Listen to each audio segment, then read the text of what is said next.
Après 2 jours des échanges intenses sur le code numérique congolais, les participants, dont les journalistes et des médias en ligne et les défenseurs des droits humains, remercient les centres d'espoir pour les droits humains CDH en sigle pour ces moments. Ils l'ont dit à la clôture de ces assises, mercredi 18 décembre 2024. Pendant ces 2 jours, ils ont été outillés sur les notions essentielles des droits de l'homme et le code numérique congolais. Les participants recommandent au Centre d'études pour les droits humains CDH d'intensifier ces genres de rencontres dans la ville et dans les territoires pour que d'autres journalistes et défenseurs des droits humains en bénéficient. On a acquis des connaissances complémentaires par rapport à celles qu'on avait de manière superficielle. Donc on a exploité la loi sur la gestion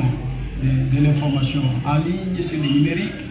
mais également la loi congolaise par rapport au dérapage des acteurs dans la communication, dans la divulgation de l'information. En tout cas, moi personnellement, je suis intéressé par la thématique et je pense que je vais m'en approprier et puis je vais procéder même au partage des connaissances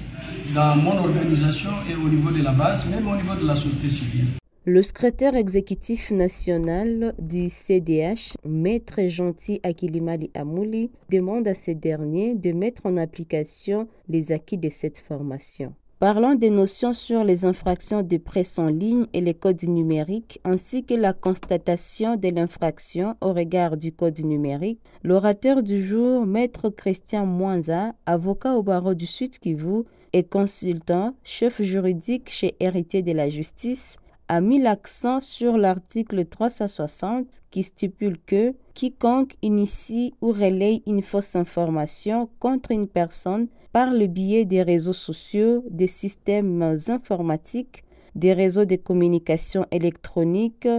ou toute autre forme de support électronique est puni d'une servitude pénale d'1 à 6 mois et d'une amende de 500 000 à 1 million de francs congolais ou de l'une de ces peines seulement. Ces assises se sont tenues dans le cadre du projet qu'exécute les centres d'espoir pour les droits humains CDH avec l'appui financier de Civicus et Union européenne.